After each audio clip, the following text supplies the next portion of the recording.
दलितों को मनुवादी आतंकी सेवा करते और उनके टुकड़ों पर पलते हुए देखते आए थे, फिर भला उनसे ये कैसे बर्दाश्त होगा कि कोई पिछड़ी और दलित जाति का उन्हें टक्कर देते हुए बड़ी बड़ी गाड़ियों में घूमे, बड़े पद पर हो। शायद यही वजह है कि आज भी बाबा साहेब अम्बेडकर तथाकथित जातिवादियों के सबसे बड़े दुश्मन हैं।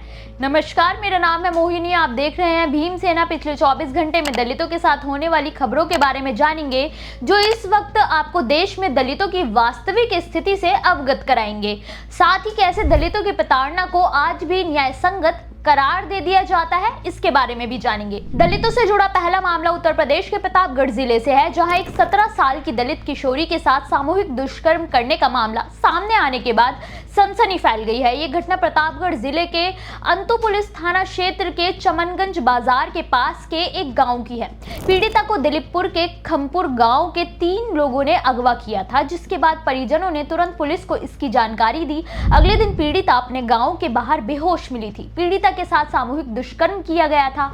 पुलिस ने तुरंत मामले की सख्ती से जांच करते हुए आरोपियों की तलाश शुरू कर दी, लेकिन पीड़िता ने होश में आने के बाद बताया कि उसके गुड्डू खान नाम के लड़के से दोस्ती फेसबुक के जरिए हुई थी। उसने उसे घुमाने के बहाने से बुलाया था और बाइक से माहौली मंडी ले गया, लेकिन तभी वहां पर गुड्डू के 2 दोस्त सोहेल और इरफान कार से आ गए और जबरन उसे बगीचे में ले गए और उसका सामूहिक बलात्कार किया गया, जिसके बाद बेहोशी की हालत में गांव के बाहर छोड़ गए।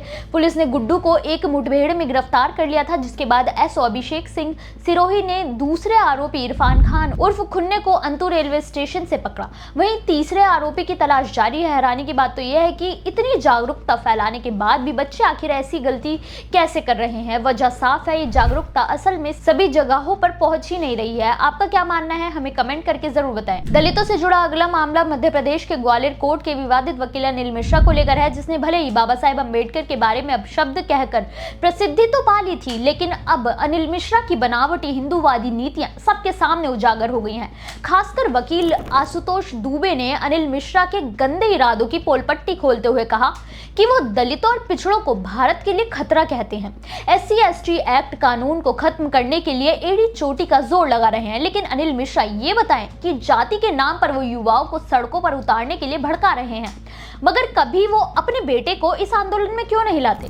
वो युवाओं के जीवन से खेलकर केवल फेमस होना चाहते हैं, लेकिन वहीं अपने बेटे को भी लेकर आए, तब तो सबको यकीन होगा कि वो सच्चे ब्राह्मण हैं और हिंदू धर्म की रक्षा करना चाहते हैं। वहीं एक और वकील ने अनिल मिश्रा पर निशाना साधा कि वो कहते हैं कि ग्वालियर कोर्ट में बाबा साहेब की मूर्ति उन्होंने नहीं लगने दी। अगर उनमें हिम्मत है तो वो एक ट्रक रोक कर दिखा दे।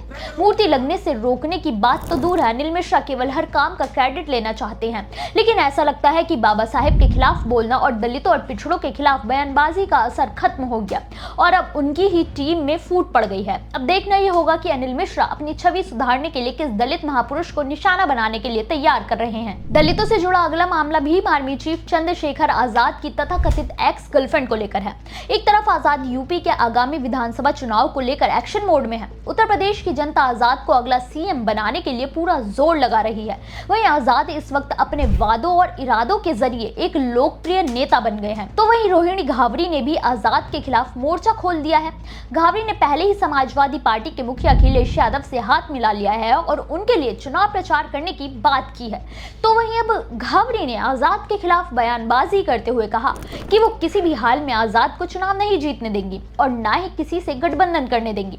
अब तक सपा के सहारे सरकार बनाने का सपना देख रहे आजाद को जब अखिलेश यादव ने भाव देना बंद कर दिया है, तो अब वो AIMIM चीफ असदुद्दीन ओवैसी को कॉल करके हाथ मिलाने की कोशिश कर रहा है। घावरी ने कहा कि आजाद उन्हें कमजोर न समझे। घावरी के खबरी हर जगह हैं, खासकर आजाद के आसपास तो और ज्यादा। हैरानी की बात यह है कि आजाद ने ओवैसी से संपर्क साधा है। ये खबर घावरी को किसने दी और इस बात में कितनी सच्चाई है, या ये केवल चुनावी हथकंडा ही है? वैसे आपको क्या लगता है, क्या घावरी वाकई में आजाद को कड़ी टक्कर दे पाएगी? दलितों से जुड़ा अगला मामला झारखंड के रांची से है, जहां जातिगत भेदभाव से तंग आकर रांची विश्वविद्यालय के आदिवासी कर्मचारी रामदास कुमार ने आत्महत्या कर लिया है, जिसके बाद से पूरे विश्वविद्यालय में हड़कंप मच गया है। इस मुद्दे पर अब ट्राइबल आर्मी के कार्यकर्ताओं ने विश्वविद्यालय के कुलपति सरोज शर्मा के खिलाफ मोर्चा खोल दिया है। उन्होंने कहा कि मृतक राम कुमार के आदिवासी समाज से होने के कारण उनके साथ जातीय उत्पीड़न और मानसिक प्रताड़ना की जाती है।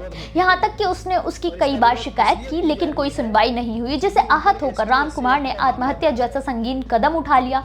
ट्राइबल आर्मी ने रांची विश्वविद्यालय की कुलपति सरोज शर्मा को तत्काल पद से हटाने की मांग करते हुए निष्पक्ष जांच की मांग की है।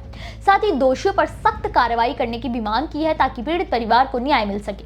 हैरानी की बात तो यह है कि अब तक छात्रों के साथ जातिगत भेदभाव की खबरें आती थी, लेकिन अब तो कर्मचारियों को भी प्रताड़ित करने से पीछे नहीं हटते हैं।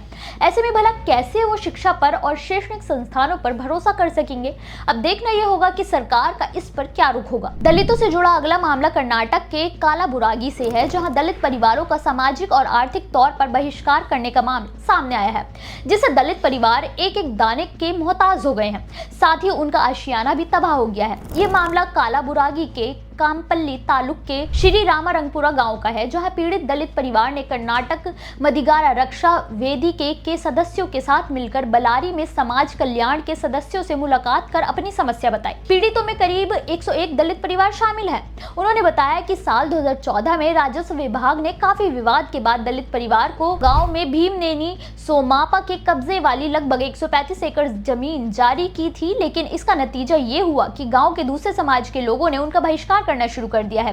वहीं वो घर बनाने का भी विरोध झेल रहे हैं। इसलिए पीड़ितों ने अर्जी दी है कि उनके लिए उचित आवास स्थल का बंदोबस्त किया जाए। साथ ही राज्य सरकार से आर्थिक सुरक्षा उपाय प्रत्यक्ष ऋण देने की भी अपील की गई है। अब सरकार ने जमीन देने का वादा तो जारी कर दिया, लेकिन उसके लिए मिलने वाली आर्थिक सहायता पर कोई चर्चा नहीं है, जिससे दलित लोग अभावों में जीने के लिए मजबूर हो गए हैं। अब देखना यह होगा कि इन अर्जी से दलित परिवारों को कुछ फायदा होगा भी या नहीं। दलितों से जुड़ी इन खबरों पर आपकी क्या राय है, हमें कमेंट करके जरूर बताएं।